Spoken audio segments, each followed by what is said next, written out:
12 years earlier, Lila was 26 and unstoppable. Her art professor called her work fearless light in human form. She painted until dawn, fingers stained with colors that felt like truth. Then one evening, the phone rang and her world tilted. "Lila, I fell," her mother whispered, voice trembling. "The doctor says it's my hip. I'll need surgery, maybe months to recover." Lila packed her bags before sunrise, promising she'd return soon. Just 6 months, she told her friends, maybe less. She left her studio key on the counter and locked the door behind her. The city lights faded in the rearview mirror, replaced by quiet roads. Her childhood home stood exactly as she remembered, orderly, immaculate, waiting. Elena greeted her with a smile that looked both grateful and triumphant. "You're home now. Everything will be easier with you here." The first week passed in a blur of hospital visits and medication schedules. Lila cooked, cleaned, and stayed up through the night to adjust pillows. Her mother groaned at every movement, sighing like the sound of guilt. "You've always been my good girl," Elena murmured, eyes shining with control. Lila deferred her final semester, explaining it was only temporary. Her professors encouraged her to return when things settled. But nothing settled. The house began to shrink around her. Elena insisted on rearranging the furniture to make space for both of us.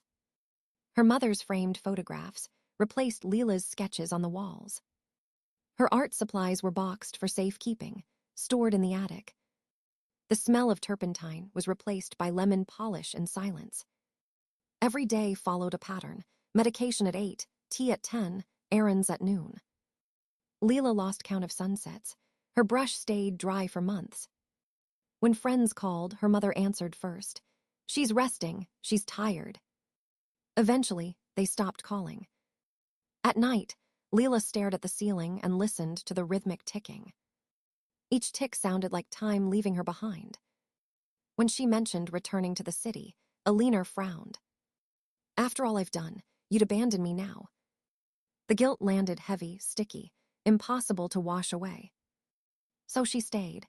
6 months turned into a year. The university sent polite letters asking about her return. She tore them open, read them, then quietly hid them in drawers. Sometimes she imagined walking into her studio again, light flooding the windows. But imagination was all she had left. Her mother's limp improved, yet the dependence deepened. "Just one more month," Elena said, leaning on her cane like a queen. Lila nodded, already knowing it wouldn't end there. The days melted together, forming a blur of routine and obedience. When she looked in the mirror, her eyes seemed smaller, quieter. Her reflection no longer matched the woman she once painted. 12 years passed in the blink of a slow surrender. And on her mother's birthday, she finally realized how much she had lost. Not time, not dreams, herself. The morning after the birthday dinner, Lila woke before dawn. The house felt too still, as if holding its breath. She stared at her hands resting on the blanket, motionless. 12 years of serving, pleasing, adjusting, suddenly unbearable. She moved to the mirror and studied the woman staring back. Her shoulders curved inward, as though apologizing for existing. Fine lines webbed around her mouth from years of silence. The sparkle that once lived in her eyes had dimmed. She whispered to her reflection, "When did I disappear?" Downstairs, her mother hummed an old tune, cheerful and sharp. The sound crawled under Lila's skin like static. She sat at her desk and pulled out the empty leather journal.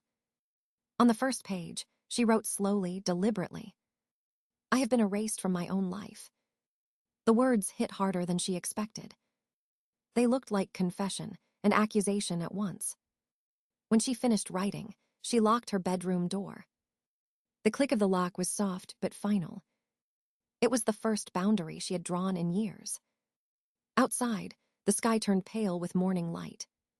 She remembered another morning long ago, paint-stained fingers, sunlight on canvas. That girl felt like a ghost from another lifetime. Her mother knocked on the door, voice honey-sweet. "Lila, breakfast is getting cold. Don't make me call twice." Lila didn't answer. The silence between them grew heavy. She sat on the floor, back against the wall, breathing deeply. For the first time, she let the quiet belong to her. Later that day, she ventured into the attic. The boxes labeled Mom's Crafts sat where her art once lived. She lifted one lid, searching for her old brushes. Inside were crocheted scarves, glue guns, ribbons, her mother's new hobbies. Her canvases were gone, her sketchbooks missing. A chill ran through her, as if the room had swallowed her past. Downstairs, Alina called again, cheerful as ever. "Did you find something useful up there?" Lila's throat tightened, anger burning behind her ribs. She wanted to scream, but the words stayed caged. Instead, she whispered, "You took everything." That night, she ate dinner alone in her room.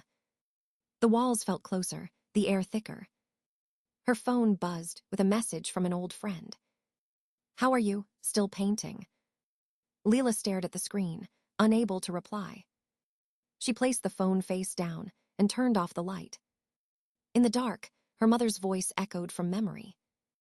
"You were always happiest when you were useful." Tears gathered, quiet and relentless. But beneath them, something else stirred, a spark faint but real. A refusal to vanish completely. Before sleeping, she reopened the journal and added another line. "I will find the woman I used to be." She closed the book and placed it beside her bed. The next morning, she left her door locked again. The lock didn't just keep her mother out. It kept a small part of herself safe inside. 3 days passed before Lila could face her mother again.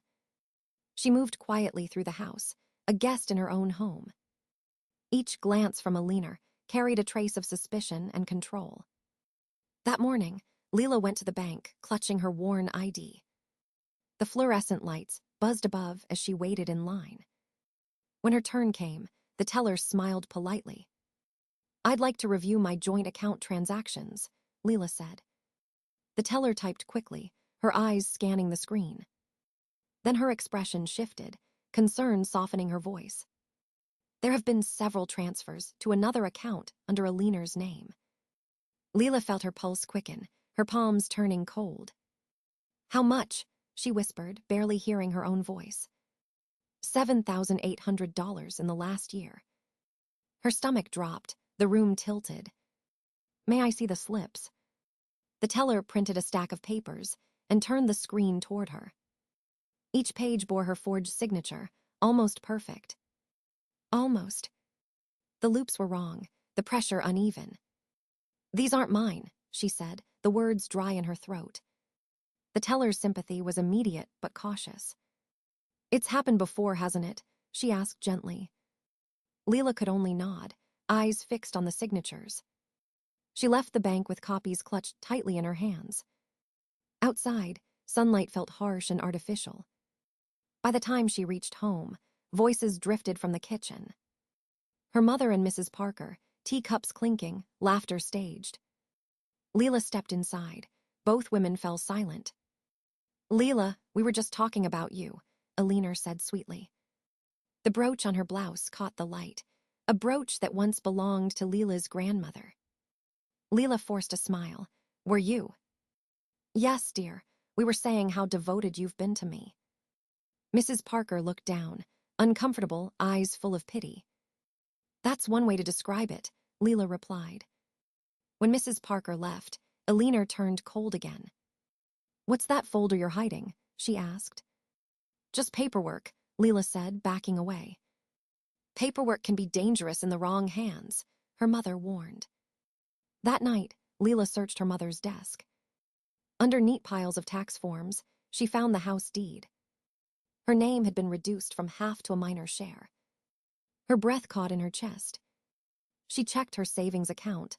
Only a fraction remained. 12,000 had become 1. Rage burned through her, sharp and steady. She ran to the attic, searching for her art supplies. In their place were bins labeled Alina, Craft Corner. She whispered the words over and over until they lost meaning. When she confronted her mother, Alina waved her hand. "I donated those old things. You weren't using them. They were mine, Lila said through clenched teeth.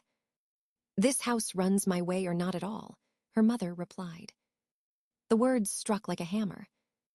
That night, Lila sat in bed surrounded by evidence. Forged papers, empty accounts, a missing life. She wrote one sentence in her journal before turning off the light. She's not just taking my freedom, she's taking proof I ever existed. The next morning, Lila woke with a plan forming in her chest.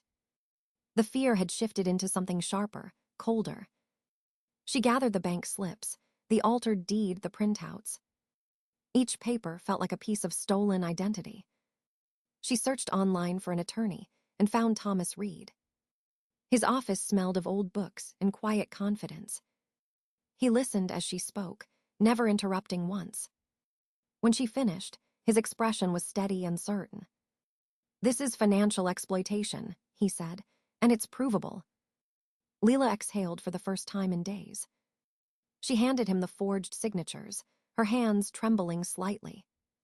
We'll start by securing your remaining assets, Thomas said. On her way home, she rehearsed what she'd say to her mother. But the thought of confrontation still made her chest ache. When she reached the house, she heard voices in the kitchen. Eleanor and Mrs. Parker again, laughing like conspirators. She's been confused lately, Eleanor said in a whisper. She misplaces things, has mood swings. I'm worried about her. Lila froze, her body stiff with disbelief. Mrs. Parker murmured something sympathetic, but her tone faltered. Eleanor continued, If it gets worse, I may have to consider care options. The words sliced through the air like glass. Care options, as if Lila were the fragile one. She stepped backward, her pulse hammering in her ears. That evening, her phone rang. It was Mrs. Parker. Her voice was soft, urgent. She's telling everyone you're unstable. I thought you should know. Lila thanked her quietly, tears burning behind her eyes. It wasn't just manipulation now. It was erasure. She pulled her journal close and wrote, She's rewriting my story. 2 days later, a letter slid under her bedroom door. It was handwritten, not Eleanor's perfect script. You are not invisible. You are not wrong.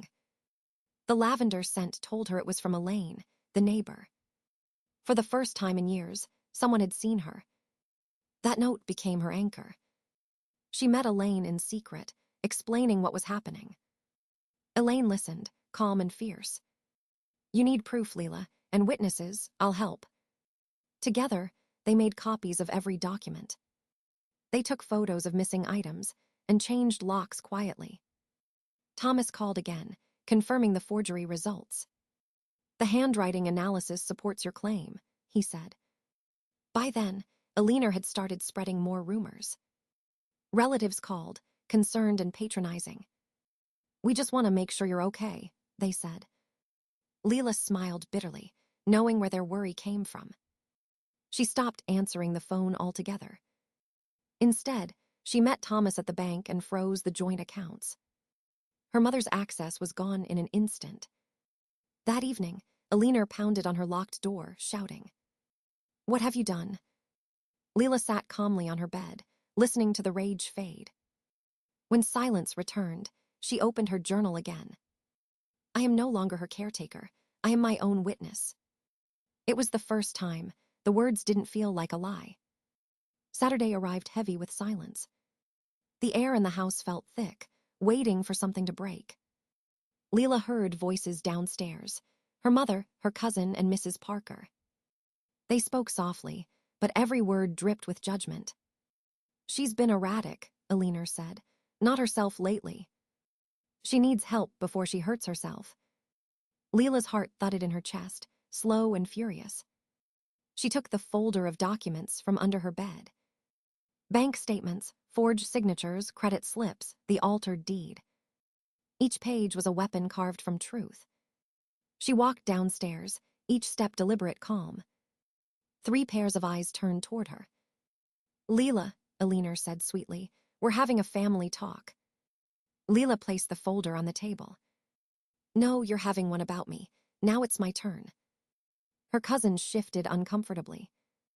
Let's not make this dramatic, he said. Dramatic, she repeated. She stole from me. Eleanor's smile cracked, sharp and defensive. That's ridiculous. I managed our accounts, that's all. Thomas entered through the open door, briefcase in hand.